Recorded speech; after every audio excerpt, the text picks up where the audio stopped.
What happens when you die? Is there a moment when everything simply goes black? When your consciousness, your memories, your very sense of self just ceases to exist? Or is death something else entirely? A doorway? A transition? A release from the physical body into something we don't yet understand? For thousands of years, humanity has asked this question. And for thousands of years, science has told us there's no evidence for life after death, that consciousness is nothing more than brain activity, that when the brain stops, we stop. But what if science has been looking in the wrong places? What if there are documented cases, photographed evidence, recorded testimonies that suggest consciousness doesn't end when the heart stops beating? What if the dying can communicate with the living? What if something measurable actually leaves the body at the moment of death? Today, I'm going to show you 10 documented cases that challenge everything mainstream science believes about death. These aren't ghost stories told around campfires. These are cases investigated by doctors, documented by scientists, verified by skeptics who desperately wanted to disprove them, but couldn't. You're about to see photographs that capture the moment a soul leaves the body. You're going to hear recordings of voices from beyond the grave. You're going to learn about experiments that weighed the human soul. And you're going to meet people who received messages from the dead that contained information no living person could have known. By the end of this video, you will question everything you've been taught about the finality of death. So let me ask you directly, do you believe there's life after death? Because in the next 60 minutes, I'm going to give you 10 reasons to reconsider your answer. Let's begin with a case so precise, so evidential, that even the most hardcore skeptics had to admit something unexplainable happened. Case 10. The secret password from beyond. Henry and Eleanor. Sidgwick. In 1899, Henry Sidgwick, one of Cambridge University's most respected philosophers, was dying. He knew his death was coming, and he also knew that his wife, Eleanor, a brilliant mathematician and fierce skeptic, would spend the rest of her life wondering if consciousness survived death. So Henry made a decision. He would create a test. Before he died, Henry and Eleanor agreed on a secret password, a unique phrase that only they would know. The agreement was simple. If Henry's consciousness survived death, if there was any way for him to communicate from the other side, he would send Eleanor this password. Eleanor was a skeptic. She didn't believe in spirits or seances or any of the supernatural claims that were popular in Victorian England. But she loved her husband, and she agreed to the experiment. Henry Sidgwick died in 1900. For weeks, Eleanor grieved. She didn't attend seances. She didn't seek out mediums. She simply mourned her husband in private, expecting nothing, believing in nothing beyond the finality of death. But then something happened that she couldn't explain. A medium named Mrs. Piper, who lived hundreds of miles away and had never met the Sidgwicks, began receiving messages during a trance. Messages that claimed to be from Henry. The medium reached out to Eleanor, saying she had something important to share. Eleanor, still skeptical but curious, agreed to meet with Mrs. Piper. And during that meeting, the medium delivered a message. A specific phrase, an unusual combination of words that had no obvious meaning. It was the password, the exact password that Henry and Eleanor had agreed upon in private before his death. Eleanor Sidgwick was stunned. She had told no one about the password. Henry had told no one. There was no written record of it. No way for anyone to have discovered it. Yet here was a woman she'd never met, delivering the precise phrase that only she and her deceased husband knew. The Society for Psychical Research investigated this case extensively. They interviewed Mrs. Piper, searched for evidence of fraud, looked for any possible way the medium could have obtained this information. They found nothing. No connection between Mrs. Piper and the Sidgwicks, no leaked information, no explanation. Eleanor Sidgwick, who had spent her life as a skeptic, was forced to reconsider everything she believed.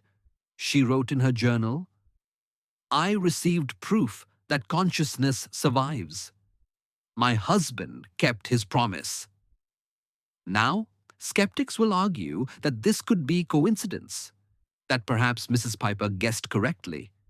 But the password wasn't a common phrase. It wasn't something you could stumble upon accidentally. It was a unique combination of words specifically chosen because it would be impossible to guess. So how did a medium who never met Henry Sidgwick deliver his exact secret password to his widow?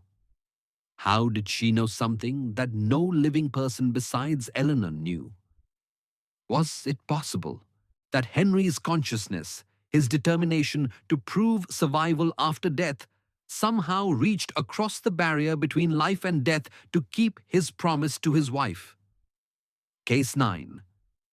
Photographing the Soul, Dr. Konstantin Korotkov. From messages beyond the grave, we move to something even more extraordinary: actual photographic evidence of the soul leaving the body. Dr. Konstantin Korotkov is a Russian biophysicist and professor at St. Petersburg State University. For decades, he's been researching a phenomenon that most scientists refuse to acknowledge: the possibility that human consciousness is an energy field that exists independently of the physical body.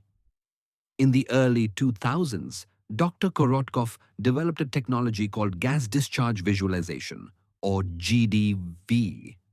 This technology, based on the principles of Kirlian photography, captures the electromagnetic field that surrounds living organisms. But Dr. Korotkov wanted to test something that had never been tested before. He wanted to photograph what happens to this energy field at the exact moment of death. Working with a hospice facility, Dr. Korotkov obtained permission to photograph patients during their final hours. Using his GDV camera, he documented the energy field surrounding dying patients, capturing images in the minutes and seconds before, during, and after death. What he discovered was extraordinary. At the moment of death, the energy field began to change. It didn't simply disappear. It withdrew from the body in a specific sequence. First, the energy left the head and chest area. Then it withdrew from the abdomen. Finally, it concentrated at the navel before completely leaving the body. The entire process took anywhere from several minutes to several hours, depending on the individual. But here's what stunned researchers.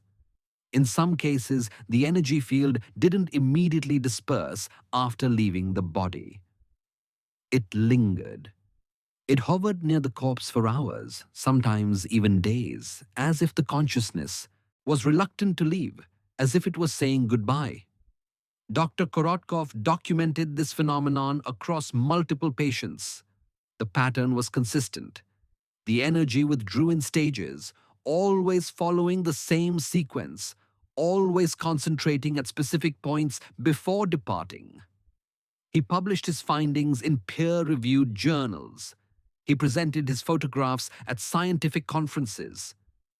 And while mainstream science dismissed his work as pseudoscience, no one could explain what his cameras were capturing. Skeptics argued that what he was photographing was simply the breakdown of biological electricity in the body. That as organs shut down, they release electromagnetic energy. That's a fair argument. But it doesn't explain why the energy field maintains coherence after leaving the body. It doesn't explain why it lingers. It doesn't explain the specific, consistent pattern across different individuals. Dr. Korotkov's photographs show something leaving the body, something that has structure, that has organization, that doesn't simply dissipate randomly into the environment. Is it possible that Dr. Korotkov photographed the human soul? That he captured visual evidence of consciousness departing the physical vessel? Or is there a biological explanation that we simply haven't discovered yet? Whatever the truth, his photographs force us to confront a disturbing possibility. Death might not be instantaneous. Consciousness might not simply switch off when the heart stops. There might be a transition period, a moment between life and death where we exist in both states simultaneously. Case 8. The Ghost in the Chair. Lord Combermere's photograph. Now let's examine one of the most famous paranormal photographs ever taken. A photograph that has been analyzed by experts for over a century and has never been debunked. In December 1891, Lord Combermere, a British cavalry commander and nobleman, died in a tragic accident. He was struck by a horse-drawn carriage and killed. His body was taken to be prepared for burial, and his funeral was scheduled for December 4th. On that exact day, at the exact time of his funeral, a photographer named Cybele Corbet was at Combermere Abbey, the Lord's estate. The entire household had left to attend the funeral. The house was empty, completely empty. Cybele was conducting an experiment. Photography was still relatively new in the late 1800s, and long exposure times were necessary to capture images. She set up her camera in the library, opened the shutter, and let the camera record for 1 full hour. When she developed the photograph, she saw something that made her blood run cold. Sitting in Lord Combermere's favorite chair was a figure, a translucent, ghostly figure that appeared to be wearing formal attire. The figure was semi-transparent, but the features were distinct enough to be recognizable.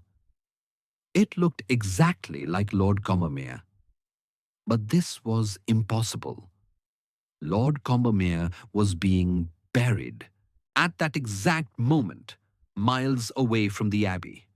The house was confirmed to be empty. No one was in that library. No one sat in that chair during the hour-long exposure. Yet there he was, captured on film. The photograph was examined by experts. No double exposure was found. No evidence of manipulation. The glass plate negative was original and untampered with. In 1891, the technology to fake such an image didn't exist. Skeptics have tried to explain it away. Perhaps a servant entered the library briefly and sat in the chair, they suggest. But the figure in the photograph is clearly in formal attire, not servant's clothing. And everyone at the estate was at the funeral. Others suggest it was a trick of light and shadow, but shadow doesn't explain the clearly defined features, the formal clothing, the posture of someone sitting. For over 130 years, this photograph has defied explanation. It hangs in archives, studied by researchers, analyzed by photography experts, and no one has been able to prove it's a hoax. So what did Cybele Corbet's camera capture? Was it a trick of Victorian photography? A coincidental arrangement of light that happened to resemble Lord Combermere sitting in his favorite chair? Or did her camera capture something that the human eye cannot see? Did it record the energy, the consciousness, the spirit of Lord Combermere returning to his home one final time, sitting in his chair while his body was being buried miles away? Old cameras with long exposure times captured a different reality than what we see with our eyes. Perhaps, just perhaps, they captured moments when the barrier between life and death was thin enough to photograph. Case 7. The Phone Call from Death. Mary Jo Rapini's patient. Let's move from Victorian photography to modern technology. Because if consciousness can survive death, if there's something beyond the physical body, then perhaps it can interact with our world in ways we're only beginning to understand. Mary Jo Rapini is a psychotherapist and medical professional who has worked with hundreds of patients facing life-threatening illnesses. She's seen people fight for survival, and she's seen people accept death. But she'd never seen anything like what happened to one of her patients in the early 2000s. The patient, whose name she protected for privacy, was undergoing emergency heart surgery. The operation was high risk. There was a significant chance he wouldn't survive. His wife sat in the waiting room, anxious, terrified, praying for her husband to make it through. Her phone was with her, but she'd silenced it during the surgery. Hospital policy. 2 hours into the operation, something went wrong. The patient's heart stopped. He went into cardiac arrest. The surgical team fought to bring him back, shocking his heart, performing CPR, doing everything they could. He was clinically dead for 4 minutes. At that exact moment, in the waiting room, the wife's phone rang. She looked at the screen and her heart stopped. The call was coming from her husband's phone. But that was impossible. His phone was turned off. It was locked in a secure drawer with his other belongings. Hospital security confirmed this later. She answered the call. And she heard one word, whispered so faintly she could barely make it out. Love. Then the line went dead. The wife ran to find someone, to tell them what happened. But before she could explain, a doctor came out to tell her that her husband's heart had stopped, but they'd managed to revive him. He was stable, but still unconscious. Hospital security checked the husband's belongings. His phone was exactly where it should be. Turned off, locked in a drawer that only staff could access. There were no outgoing calls in the phone's log, no record of the call the wife received. But her phone showed the incoming call. The timestamp matched the exact minute her husband went into cardiac arrest. When the Dishe husband woke up days later, Mary Jo Rapini interviewed him about his experience. He said he remembered dying. He remembered floating above the operating table, watching the doctors work on his body. And he remembered thinking about his wife, wanting to tell her that he loved her, wanting to reach her somehow. He said, I had a dream. I was talking to my wife. I told her I loved her. It felt so real. It wasn't a dream. Somehow, in those 4 minutes when his heart wasn't beating, when his brain wasn't receiving oxygen, when by all medical definitions he was dead, his consciousness reached out and made a phone call. A phone that was turned off. A phone that was locked away. A phone that showed no record of the call. How is this possible? How does a dead man make a phone call from a turned-off phone that's locked in a drawer? Skeptics say it must be a glitch, a technical error. The wife's phone malfunctioned and displayed false information. But that doesn't explain why it happened at the exact moment of cardiac arrest. It doesn't explain the voice she heard. It doesn't explain the timestamp. Is it possible that consciousness, when freed from the physical body, can interact with technology in ways we don't understand? That electromagnetic energy from a dying brain can somehow manipulate electrical devices. Or is there something more? Something that suggests love, the emotional connection between two people, can transcend even death. Before we continue, I need you to pause for a moment. We've covered 4 cases so far: secret passwords delivered from beyond the grave, photographs of energy leaving the body, ghost images captured on camera, phone calls from the dead. Are you starting to question what's possible? Do these cases make you wonder if there's more to reality than what we can see and touch? Comment below right now with a simple yes or no. Do you believe consciousness survives death? And if you're finding these cases as mind-bending as I am, make sure you're subscribed because we have 6 more documented cases that are even harder to explain. Case 6. When the Dying See the Dead. Dr. Christopher Kerr's research. Let's move from technology to something more intimate, more universal. Something that happens in hospitals and hospices every single day around the world, but that medical science has largely ignored until recently. Dr. Christopher Kerr is a hospice physician and researcher at Hospice and Palliative Care Buffalo. For over 2 decades, he's been documenting a phenomenon that occurs in the final days and hours of life. A phenomenon so common, so consistent across different patients that it can no longer be dismissed as hallucination or medication side effects. The dying see the dead.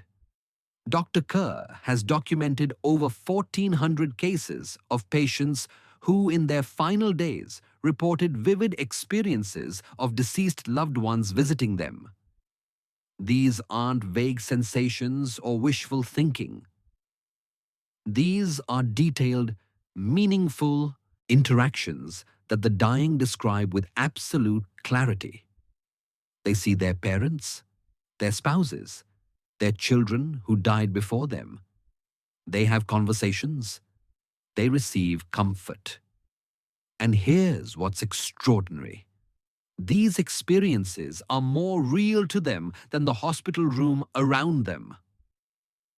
Dr. Kerr documented the case of a World War II veteran who, days before his death, became agitated and distressed. He said he could see his fallen comrades from the war, men he'd watched die 70 years earlier. They were in his room, he insisted. They were waiting for him. The nurses thought it was dementia.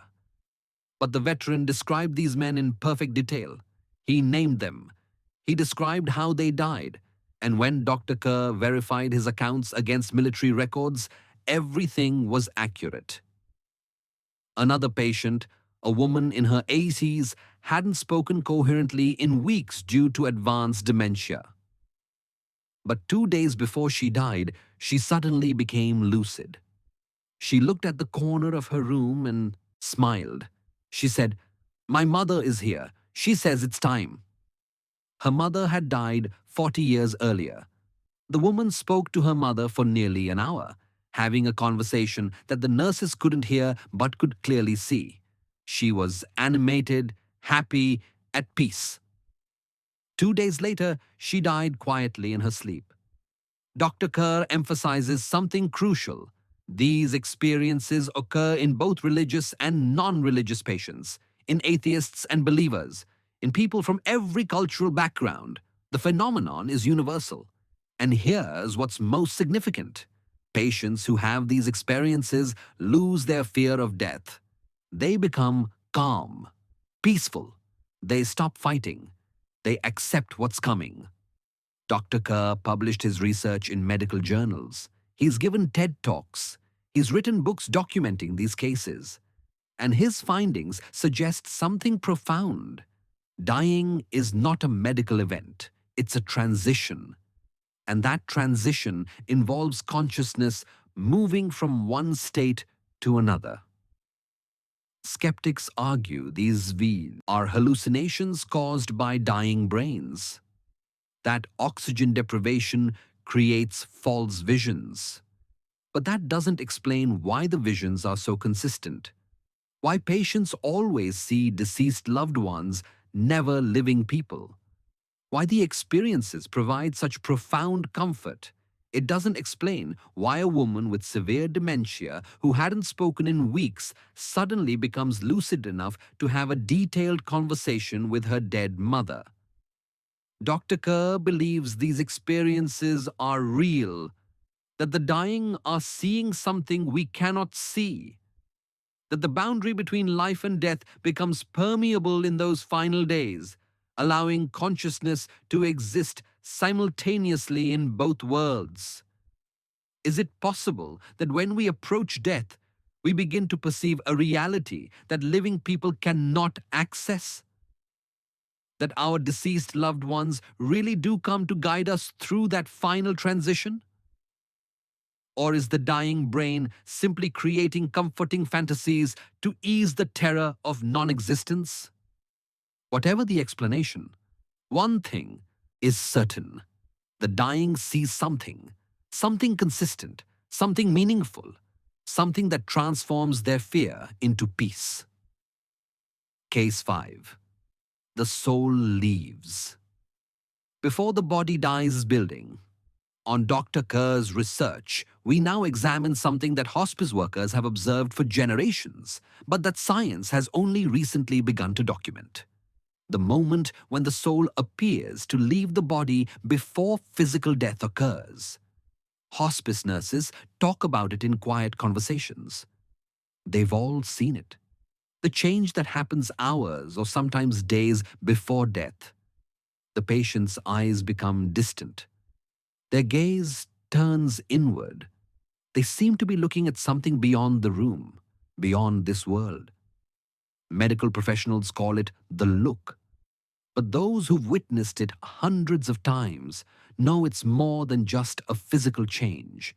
It's as if the person you knew has already left, even though their heart is still beating. Dr. Sam Pania, Director of Critical Care and Resuscitation Research at NYU, Langone School of Medicine, has studied this phenomenon. He describes it as consciousness beginning to separate from the physical body. The dying person remains biologically alive, but their awareness, their essential self, is already transitioning. Family members report disturbing experiences during this phase. They sit beside their dying loved one and say, "That's not my mother anymore. She's not there. It's like she's already gone." And perhaps she has. One nurse described a patient in the final hours of life. The woman's body was shutting down. Her breathing was labored. But suddenly, she opened her eyes, looked past everyone in the room, and smiled the most peaceful smile anyone had ever seen. She said one word: "Beautiful." Then her eyes closed, and she never spoke again. Her heart continued to beat for another 6 hours before finally stopping. But the nurse insisted she died in that moment. When she said "beautiful," her soul left. We were just watching her body finish its a song process. This raises a profound question. What is death really? Is it the moment the heart stops? The moment the brain ceases activity? Or is it the moment consciousness departs the body? If the soul leaves before physical death, then perhaps dying isn't painful. Perhaps the fear, the suffering, the struggle we associate with death only affects the body, the empty vessel left behind. Think about birth. We don't enter our bodies until the first breath. Medical professionals report that babies in the womb show different behaviors than babies who've taken their first breath. As if breath is the moment when consciousness fully enters the physical form. Perhaps death is the reverse. Perhaps consciousness exits before the final breath. And what we fear most, the moment of death, is actually a moment we won't experience because we'll already be gone. Hospice workers see this every day. The moment when the person leaves, but the body remains. The moment when a room that was filled with presence suddenly feels empty, even though the patient's heart is still beating. Is this the moment we should mark as death? Not the flat line on a monitor, but the instant when consciousness, that indefinable quality that makes us who we are, departs for somewhere we cannot follow? Case 4. The voice recorder from beyond. Marcello Bacci. From the subtle observations of hospice care, we move to something far more concrete. Actual recorded voices of the dead, documented and preserved for scientific analysis. In the small Italian town of Grosseto, a man named Marcello Bacci spent over 50 years conducting an experiment that defied every law of physics and communication. Using nothing more than an old vacuum tube radio from the 1940s, Bacci claimed he could communicate with the dead, and he had recordings to prove it. Bacci's method was simple. He would turn on his old radio, tune it to a frequency where no broadcasts existed, and wait. And then voices would come through, not random static, not fragments of distant radio stations. Clear, coherent voices speaking Italian, responding to questions, providing personal information. What makes this case extraordinary is that Bacci allowed anyone to attend his sessions. Skeptics, scientists, journalists, grieving families seeking contact with deceased loved ones. His laboratory was open to investigation, and what investigators found was impossible to explain. During one documented session in 1999, a woman came seeking contact with her deceased son. She hadn't told Bacci her son's name. She hadn't provided any information about him. She simply attended the session and listened as Bacci turned on his radio. A voice came through the static, a young male voice. It called the woman by her childhood nickname, a name that no one except her immediate family knew. The voice said, "Mama, it's me. I'm okay. Don't cry for me anymore." The woman collapsed, sobbing. She confirmed that the voice sounded exactly like her son, that the nickname was correct, that the phrasing, the tone, even the accent was his. But here's what makes this case truly remarkable. Investigators removed components from Bacci's radio while it was operating. They took out tubes. They disconnected circuits. They physically removed parts that should have made it impossible for the radio to function. The voices continued, clear as ever, coming from a radio that, by all laws of electronics, should have been completely non-functional. Dr. Daniele Goulart, an Italian physicist, studied Bacci's radio extensively. He wrote in his report, "I cannot explain how this device produces intelligible voice communication. By all technical standards, it should not work. Yet it does." Over the decades, Bacci recorded hundreds of sessions. Families recognized the voices of their loved ones. People received information that only the deceased could have known. Voices spoke in dialects specific to regions of Italy, dialects that Bacci didn't speak or understand. Skeptics argued that Bacci must have been using some kind of transmitter, secretly broadcasting voices to create the illusion of spirit communication. But that doesn't explain how voices continued when parts of the radio were removed. It doesn't explain how voices knew personal information about attendees that Bacci never met before. And it certainly doesn't explain the electromagnetic anomalies that investigators documented during the sessions. Unusual energy fluctuations, temperature drops, electromagnetic fields that had no identifiable source. Marcello Bacci died in 2019. He never charged money for his sessions. He never commercialized his work. He simply opened his laboratory to anyone who wanted to witness what he was doing. And what they witnessed was this: voices from nowhere, coming through a radio that shouldn't work, providing information that no living person could know. Is it possible that consciousness, after death, exists as a form of energy that can interact with electromagnetic devices? That the barrier between life and death is not absolute, but permeable under the right conditions? Or was Marcello Bacci one of the greatest illusionists in history, fooling scientists and families for over 50 years without ever being exposed? The recordings remain. Anyone can listen to them. And everyone who does is forced to ask, where are those voices coming from? Case 3. Weighing the Human Soul. Dr. Duncan McDougall's 21 grams. Now we move to one of the most controversial experiments in the history of death research. An experiment so bold, so controversial, that it continues to generate debate over a century after it was conducted.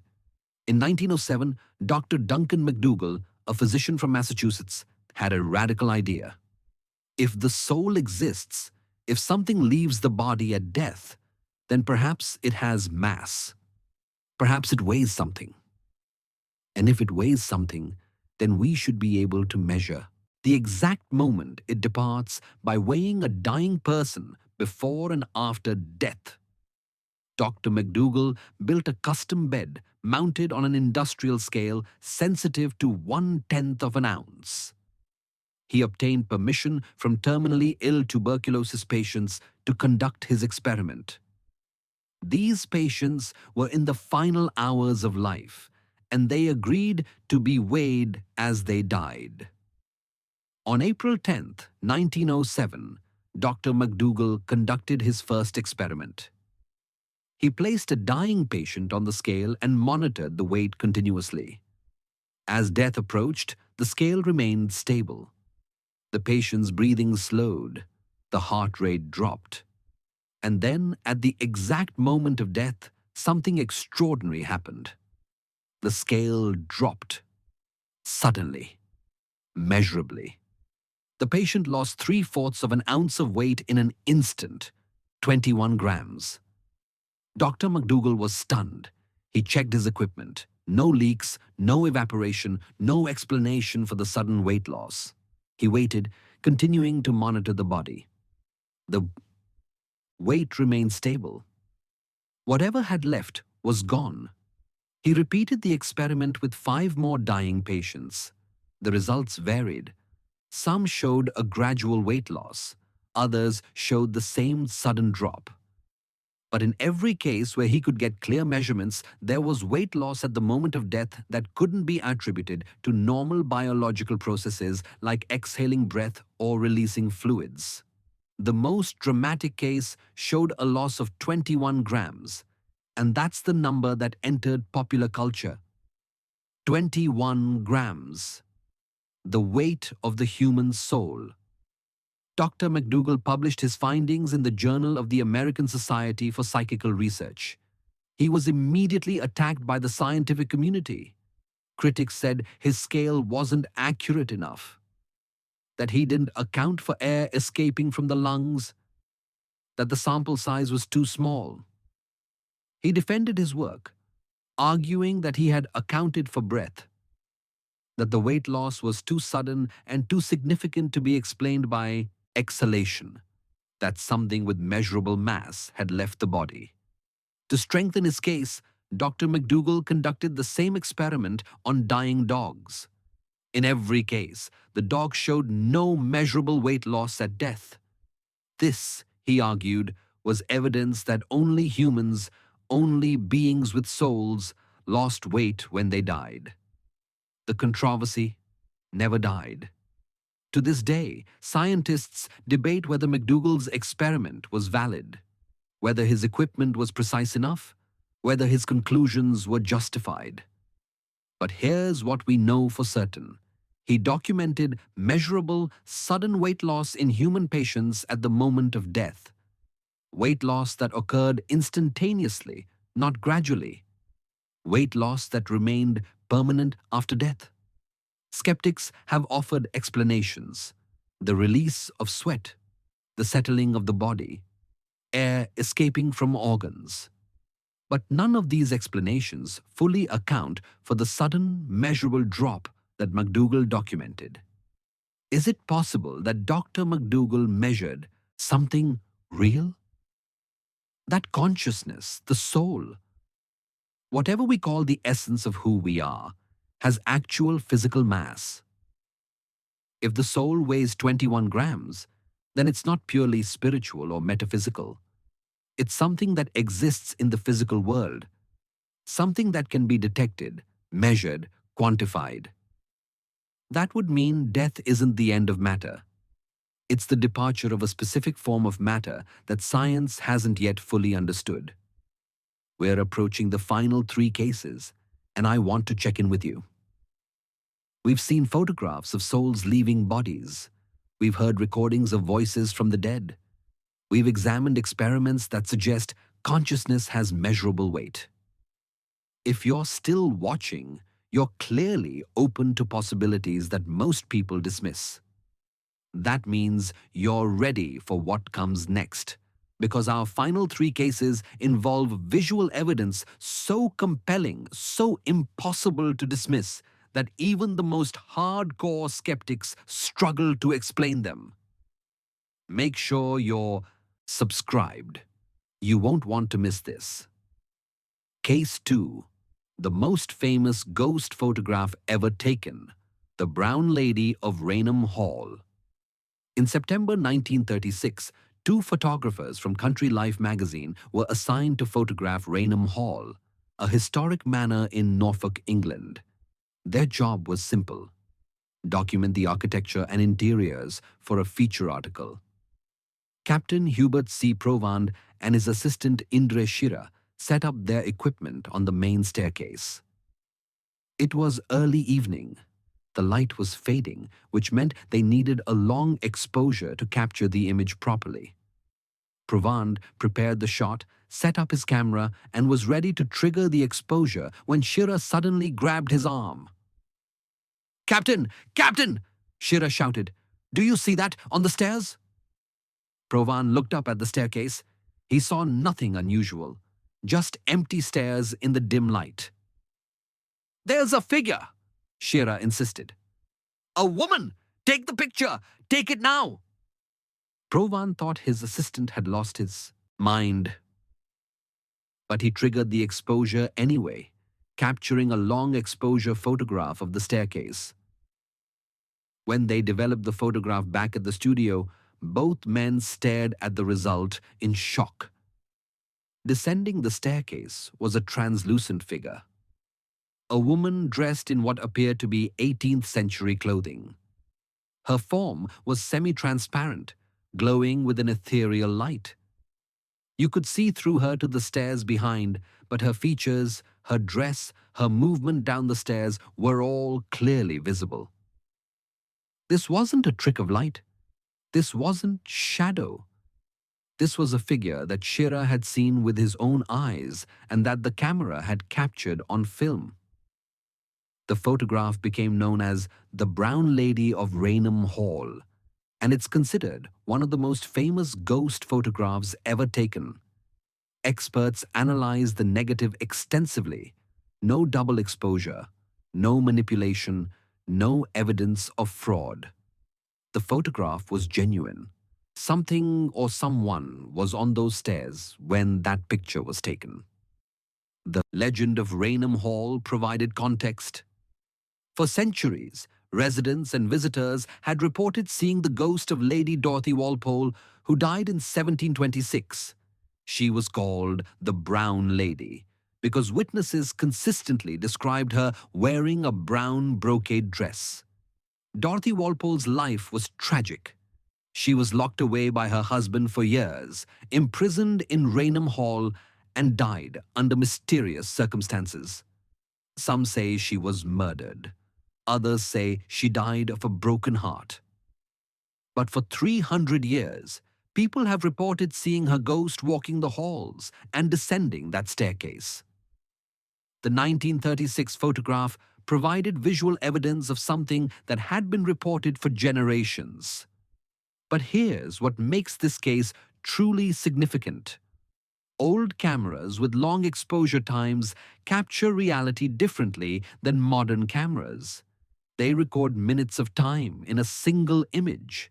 They capture light in ways that human eyes cannot perceive. Is it possible that these old cameras could see through the barrier between life and death? That they could record energy, consciousness, manifestations that exist in frequencies beyond normal human perception? The Brown Lady photograph has been analyzed for nearly 90 years. Digital analysis has been performed. Experts in photography, physics, and paranormal research have examined every aspect of the image. No one has been able to prove it's fake. and no one has been able to explain what was captured on that staircase. So we're left with a question that has no comfortable answer. Did those photographers capture an actual ghost? Did their camera record the consciousness of a woman who died 300 years ago but whose presence still lingers in the place where she suffered? Case 1.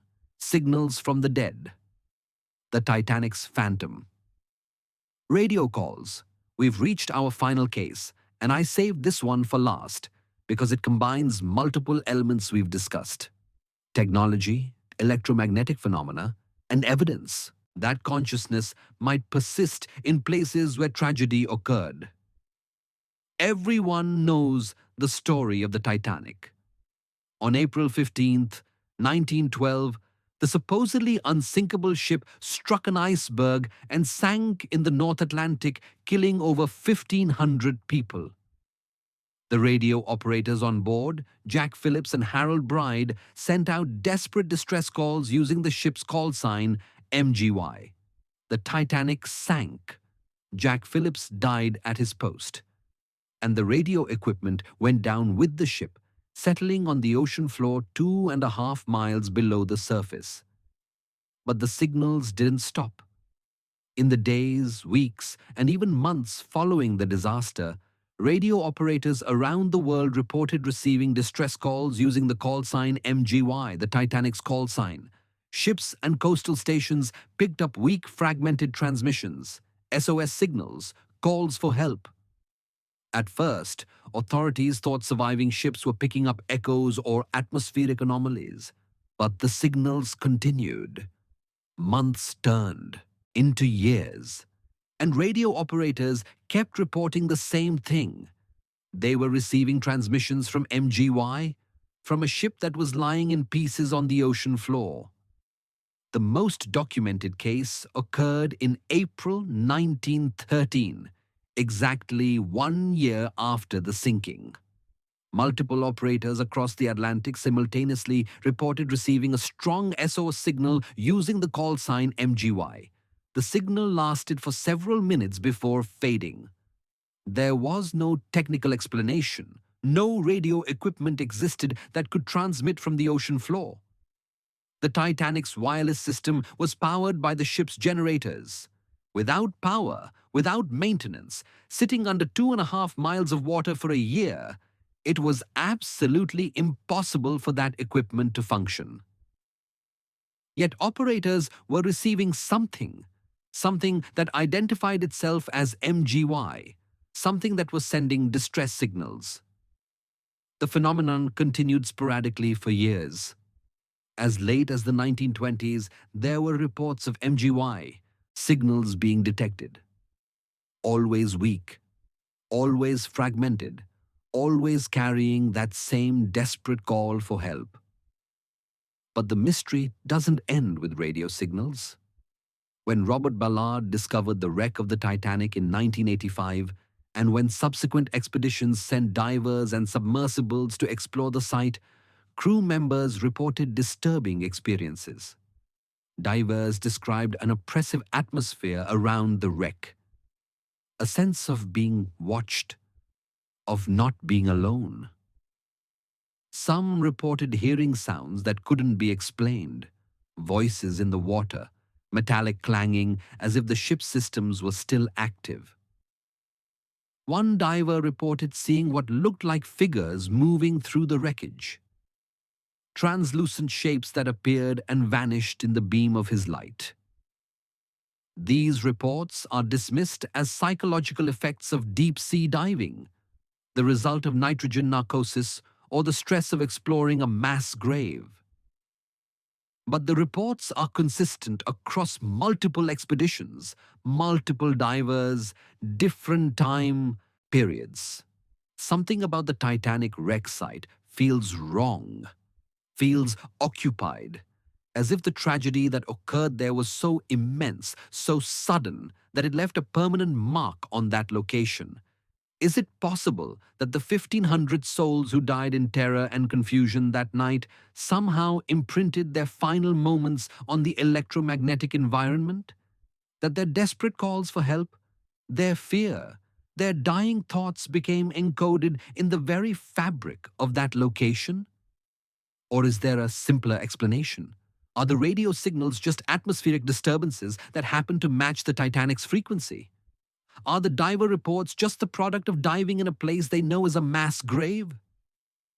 Whatever the truth, one thing remains certain: the Titanic continues to transmit. Whether it's through radio waves, through electromagnetic anomalies, or through the consciousness of those who died there, the ship's final moments are still echoing through time.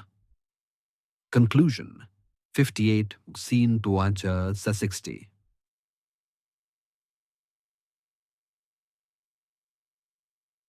We've reached the end of our journey through these 10 documented cases.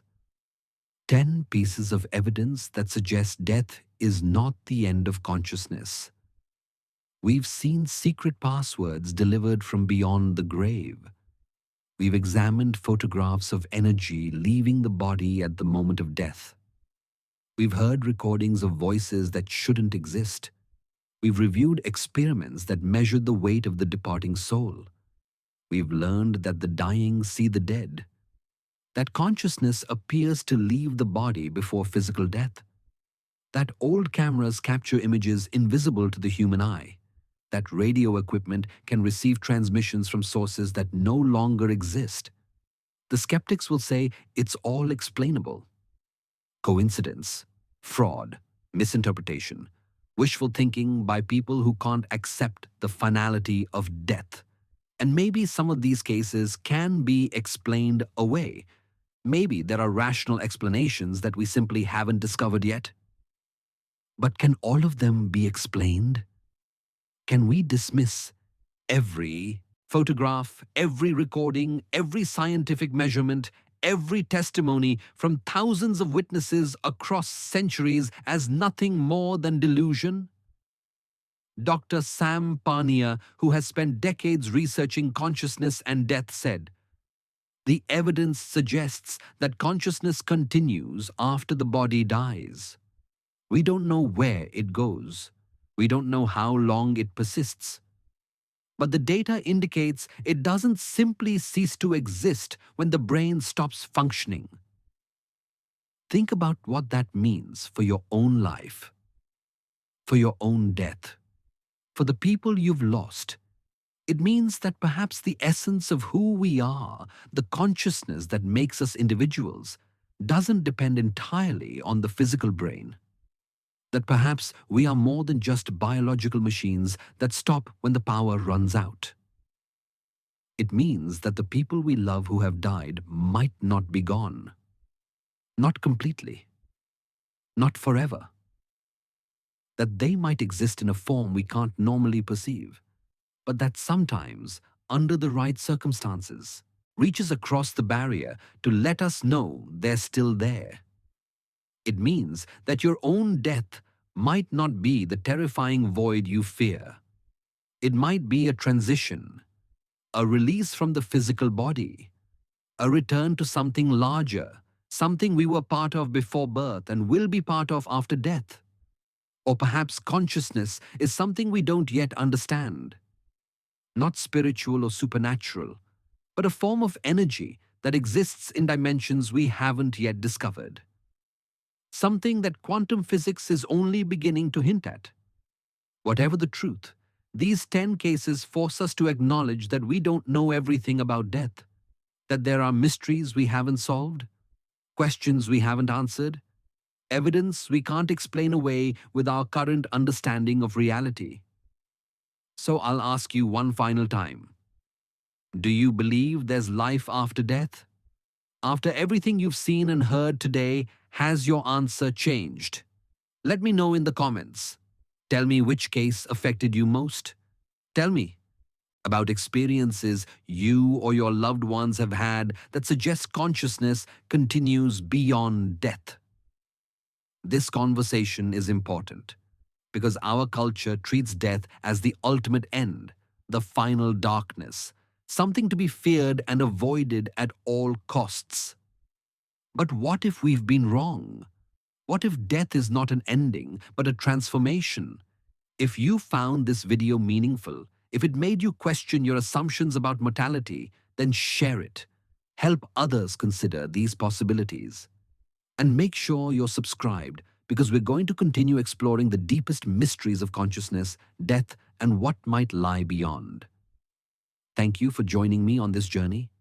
Thank you for keeping an open mind. And remember, the truth about death might be more beautiful, more hopeful, more extraordinary than anything we've been told to believe. See you in the next video.